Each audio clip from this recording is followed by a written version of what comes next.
வணக்கம். இந்த வீடியோல நம்ம என்ன பார்க்க போறோம் அப்படின்னா எஜுகேஷன் மினிஸ்டரா இப்போது இருக்கக்கூடிய திரு ராஜ்மோகன் அவர்களுக்கு ஒரே ஒரு வேண்டுகோள் மட்டும் நான் வைக்கிறேன். பிகாஸ் ஏன் அப்படின்னா அவர் நிறைய விஷயங்கள் புதுசு புதுசாக செஞ்சுக்கிட்டு இருக்காரு, இம்ப்ளிமெண்ட்டும் பண்ணிட்டு இருக்காரு. ஏன்னா அவர் வந்ததுக்கப்புறம் தான் நிறைய விஷயங்கள் மாறி இருக்கு அப்படின்னா டெஃபினட்டாக சொல்லலாம். முக்கியமாக கல்வித்துறையில் ஏன் அப்படின்னா ஒரு ஆர்டரே பாஸ் பண்ணிட்டாரு. எல்லா ஸ்கூல்ஸ், பிரைவேட் ஸ்கூல்ஸுமே உங்களுடைய ஃபீஸ் ஸ்ட்ரக்சரை டிரான்ஸ்பரண்டாக வச்சிருக்கணும். நீங்கள் இத்தனை ருபீஸ் சார்ஜ் பண்ணுறீங்க, எல்கேஜி டு 1 to 12 வரைக்கும் எவ்வளோ சார்ஜ் பண்ணுறீங்க அப்படின்றத டிரான்ஸ்பரண்டாக பீப்புள்ஸுக்கு தெரியுற மாதிரி வச்சுக்கணும், பேரண்ட்ஸுக்கு தெரியுற மாதிரி டெஃபினட்டா வச்சிருக்கணும் அப்படின்ற ஒரு ஆர்டர் பாஸ் பண்ணிட்டேன். நான் மீண்டும் சொல்லிக்கிறேன், தனியார் பள்ளிக்கூடங்கள் நீங்க எவ்வளவு ஃபீஸ் வாங்குறீங்க, ஃபீஸ் ஸ்ட்ரக்சர் என்பதை டிரான்ஸ்பரண்டா போட்டே ஆகணும். உங்க வெப்சைட்ல நீங்க டிரான்ஸ்பரண்டா போட்டீங்களா அப்படிங்கறத நானும் செக் பண்ணிக்கிட்டே இருப்பேன். இது இந்த குழந்தைகளினுடைய, இந்த மாநிலத்தினுடைய மண்ணின் மகன்களின் மகள்களினுடைய வாழ்க்கை. அது நீங்க கொஞ்சம் புரிஞ்சுக்கணும். கண்டிப்பாக அது ஃபீஸ் ஸ்ட்ரக்சர் என்னங்கிறத டிரான்ஸ்பரண்டா போட சொல்லி நான் உத்தரவு போட்டுட்டேன். அதை நீங்கள் கடைபிடிக்க வேண்டும் என்பதை கேட்டுக்கொள்ளும். இல்ல முன்னாடி இப்ப கடந்த காலத்தை பொறுத்த வரைக்கும் அவங்க பல இடங்கள்ல சில இடங்கள்ல தெரிந்தோ தெரியாமலோ தேர்ட் பார்ட்டி இன்வால்வ்மெண்ட்ல ஏதாவது லஞ்ச லாவணியத்தை யாருக்காவது காசு கொடுத்து அவங்க வேணுங்கிற காரியங்களை செய்திருக்கலாம். அதை அவங்க பிரேக் பண்றது இப்படி செஞ்சிருக்கலாம். ஆனா இன்னைக்கு நம்ம சிங்கிள் விண்டோ சிஸ்டத்தை நோக்கி நகர்ந்துச்சு இந்த கவர்மெண்ட். இந்த கவர்மெண்ட்டை பொறுத்த வரைக்கும் பொலிட்டிக்கல் இன்டர்வென்ஷன் இருக்காது, தேவையற்ற இந்த லஞ்ச லாவணியம் இருக்காது. அப்ப அவங்க எதுல போக்கஸ் பண்ணோம்னா இந்த டிரான்ஸ்பரண்ட் கவர்னன்ஸ்ல நாங்க எப்படி போக்கஸ் பண்றோமோ அப்ப எங்களுடைய பங்குதாரர்களாக இருக்கக்கூடிய அந்த பிரைவேட் ஸ்கூல்ஸ் அதுல நீங்க கான்சென்ட்ரேட் பண்ணணும். டெஃபினட்டா நீங்க டிரான்ஸ்பரண்டா போடுங்க. அப்போதும் உங்க என்ரோல்மெண்ட் நல்லா இருக்கும், இன்னும் உங்க மீது மதிப்பு கூடும், மக்கள் அது கொண்டாடுவாங்க. அது போக நிறையா விஷயங்கள் வந்துக்கிட்டே சொல்லிக்கிட்டே இருக்கிறாப்புல. முக்கியமாக இந்த பேக்ஸ் எல்லாம் இருக்குல்ல, அந்த பேக் கொடுத்துருக்காங்களா, ஸோ அந்த பேக்கில் தமிழ்நாடு அப்படின்றது மட்டும்தான் வந்திருக்கு. ஸோ அந்த மாதிரி நிறைய விஷயங்கள் இம்ப்ளிமெண்ட் பண்ணிகிட்டே இருக்காங்க. இனிமேல் தமிழ்நாட்டில் இருக்கக்கூடிய எந்த பள்ளிக்கூடத்திலையும் எந்த காரணம் கொண்டும் பிடி பீரியட் கட் செய்யக்கூடாது கூடாது கூடாது என்பதை நான் கடுமையாக தெரிவித்துக் கொள்கிறேன். இது உத்தரவாகவே நீங்க எடுத்துக்கலாம். பிடி பீரியட்களை கட் பண்ணக்கூடாது அப்படின்னு உத்தரவிட்டு இருக்கிறதா பள்ளி கல்வித்துறை அமைச்சர் ராஜ்மோகன் சொல்லியிருக்காரு. அதனை தொடர்ந்து செய்தியாளர்களை சந்திச்சிருக்கக்கூடிய அவரு பல்வேறு அரசு நிகழ்ச்சிகள் கலந்து கொள்ள விமானம் அருகமாக கோவை வந்தடைந்த தமிழக செய்தித்துறை பள்ளி கல்வித்துறை அமைச்சர் ராஜ்மோகன் என்ன சொல்லியிருக்காரு அப்படின்னா, பகுதி நேர ஆசிரியர்கள் குறித்து பல்வேறு கோரிக்கைகள் என்னுடைய கவனத்திற்கு வந்திருக்கு. இதனை உரிய முறைகள் பகுப்பாய்வு செய்து அதன் மீதும் சீராய்வு செய்ய அதிகாரிகளிடம் தெரிவித்திருக்கிறதாகவும், அரசு பள்ளிகள்ல காலியாக இருக்கக்கூடிய விளையாட்டு ஆசிரியர்களின் பணியிடங்களுக்கு நிரப்ப விரைவில் உறுதி செய்ய நடவடிக்கை எடுக்க இருக்கிறதாகவும் சொல்லியிருக்காரு. நிச்சயமாக எந்த காரணத்துக்கும் பிசிக்கல் எஜுகேஷன் நம்ம விட்டு தர மாட்டோம். பிடி பீரியட் கட் செய்யக்கூடாது என்பதை மிகவும் உறுதியாக நாங்கள் நிலைப்படுத்திருக்கிறோம். இன்னும் அடுத்தடுத்த திட்டங்கள்லாம் இந்த மந்த் ஒரு மிக முக்கியமான தேதியில ஒரு அறிவிப்பு வர இருக்கிறது.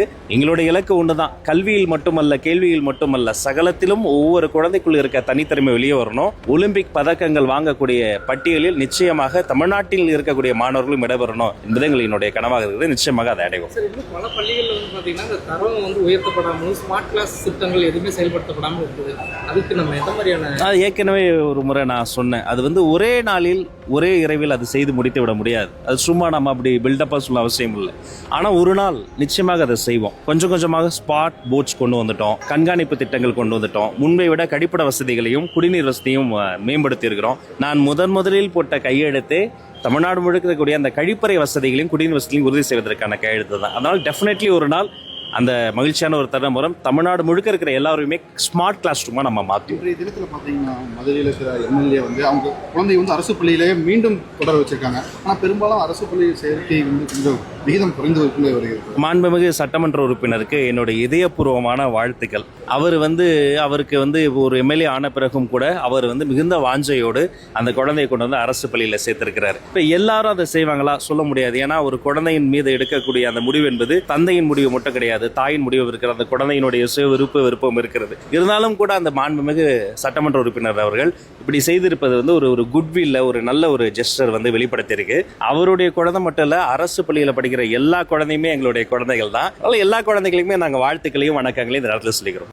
முக்கியமாக இந்த வீடியோ எதுக்கு அப்படின்னா இவ்வளோ விஷயங்கள் நீங்கள் சொல்கிறீங்க, அது போக இன்னொரு விஷயத்தையும் நீங்கள் மேம்படுத்தணும் அப்படின்னு கேட்டுக்கிறேன்.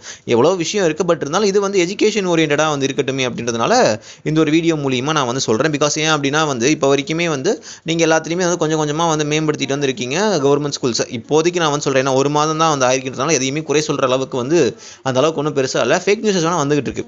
பட் என்ன அப்படின்னா இப்போ ப்ரைவேட் ஸ்கூல்ஸில் நீங்கள் அவங்க ஹோம்ஒர்க் கொடுத்தாங்க அப்படின்னா டெஃபினட்டாக அவங்களுக்கு டைரி அப்படின்னு அப்படின்ற ஒரு விஷயம் வந்திருக்கும். தட் மீன்ஸ் ஹேண்ட் புக் டெஃபினட்டாக வந்திருக்கும். அதில் வந்து என்னென்ன இருக்குது அப்படின்றத வந்து எல்லாருமே எழுதி கொடுத்துருவாங்க. அதை வச்சு நான் வந்து நீங்கள் பேரண்ட்ஸ் கிட்டேயோ ஆர் சம்திங் வந்து டியூஷன் போகிறாங்க அப்படின்னா வந்து அவங்ககிட்ட வந்து டைரி கொடுங்க, என்னென்ன ஹோம்ஒர்க் இருக்குது அப்படின்றத பார்த்து அவங்க வந்து டீச் பண்ண முடியும், ஒரு அண்டர்ஸ்டாண்ட் பண்ணிக்க முடியும். அதே கவர்மெண்ட் ஸ்கூல் வந்துட்டீங்க அப்படின்னா வந்து பசங்க என்ன சொல்கிறாங்களோ அதை வச்சு தான் வந்து அவங்க வந்து அசீவ் பண்ணிக்கிற மாதிரி இருக்கும். பிகாஸ் ஏன் அப்படி சொல்கிறேன் அப்படின்னா, இதனால் வந்து பசங்களுக்கு வந்து சரி அட்வான்டேஜ். ஏன்னா அவங்க சொல்கிறது தான். ஏன்னா இப்போ வரைக்குமே வந்து ஒரு தவறான ஒரு பிம்பம் தான் வந்து கவர்மெண்ட் ஸ்கூலில் வந்து இருக்குது. மெயினாக வந்து என்ன அப்படின்னா வந்து அவங்க ஒழுங்காக டீச்சர்ஸ் வரதில்லை, அவங்க ஒழுங்காக வந்து டீச் பண்ணுறதில்ல அப்படின்றத தாண்டி இன்னும் நிறைய விஷயங்கள் வந்து வந்துக்கிட்டே இருக்குது கவர்மெண்ட் ஸ்கூலில். அதில் ஒரு மிகப்பெரிய ஒரு விஷயமா இருக்கிறது என்ன அப்படின்னா, டீச்சிங்கை தாண்டி டீச்சிங் வந்து சொல்லி கொடுத்தாலும் அவங்க வந்து இன்றைக்கி வந்து ஒரு பாடத்தில் வந்து இந்த மாதிரி விஷயத்தை செஞ்சுட்டு வாங்க, இந்த மாதிரி ஹோம்ஒர்க் கொடுக்குறாங்க அப்படின்னா வந்து அதை நோட் பண்ணுறதுக்கு ஒரு டைரி இல்லை. ஒன் மோர் திங் என்ன அப்படின்னா, பசங்களும் அதை வந்து மெமரைஸ் பண்ணிக்கிறாங்களா அப்படின்றது சத்தியமாக வந்து கிடையாது. ஸோ அதனால் வந்து என்னுடைய கோரிக்கை என்னவா இருக்குது அப்படின்னா வந்து டைரி ஒன்று வந்து கொடுத்துருங்க. ஏன்னா நிறையா விஷயங்கள் சொல்லிட்டு இருக்காமல் ஒரு டைரி கொடுக்கல, என்ன ஒரு நோட்டு புத்தகத்துக்கு முன்னாடி தமிழ்நாடு அரசு டைரி அப்படின்ற மாதிரி ஏதாச்சும் எழுதி வந்து கொடுங்க. ஏன்னா அது கொடுத்துட்டீங்க அப்படின்னா வந்து யாராச்சும் வந்து டியூஷன் போகிறாங்க ஆர் சம்திங் பேரண்ட்ஸ் மீட்டிங்காக இருக்கட்டும், இந்த மாதிரி நிறைய விஷயங்கள் வந்து அதெல்லாம் நோட் பண்ணிட்டு வந்து வர முடியும். டியூஷன் போகிறாங்க ஆர் சம்திங் பேரண்ட்ஸ் வந்து இருக்காங்க அப்படின்னா அவங்க பார்த்து வந்து ஓகே நாளைக்கு இது ஹோம்ஒர்க் கொடுத்துருக்காங்க, இதை பண்ணணும்னு சொல்லணும், அந்த மாதிரி வந்து சொல்லிக்கலாம். இதை வந்து பசங்க ரொம்ப அட்வான்டேஜாக வந்து எடுத்துக்கிறாங்க. எப்படி அப்படின்னா வந்து இந்த மாதிரி வந்து நாளைக்கு வந்து எக்ஸாம் அப்படின்னா எங்கள் ஸ்கூலில் எங்கள் டீச்சர் சொன்னது இந்த 4 கொஸ்டின் தான், அந்த 4 கொஸ்டினை மட்டும் படிச்சுட்டு வந்தால் போதும் அப்படின்ற மாதிரியான விஷயங்களை வந்து அவங்க சொல்லிவிட்டு அவங்க ரொம்ப அட்வான்டேஜாக வந்து எடுத்துக்கிறாங்க. இதனால் வந்து அவங்களுக்கு அப்போ வந்து ஹாப்பியாக இருக்கும். பட் இதனுடைய கான்சிக்வன்சஸ் ஃபுல்லாக வந்து எக்ஸாம் அப்போ தான் வந்து தெரியும். ஸோ அப்படின்றதுனால இந்த ஒரு வீடியோ வந்து நான் வந்து மேக் பண்ணுறேன். இது போய் சேருமான்லாம் தெரில, பட் இருந்தாலும் இதை வந்து நான் வந்து மேக் பண்ணுறேன்.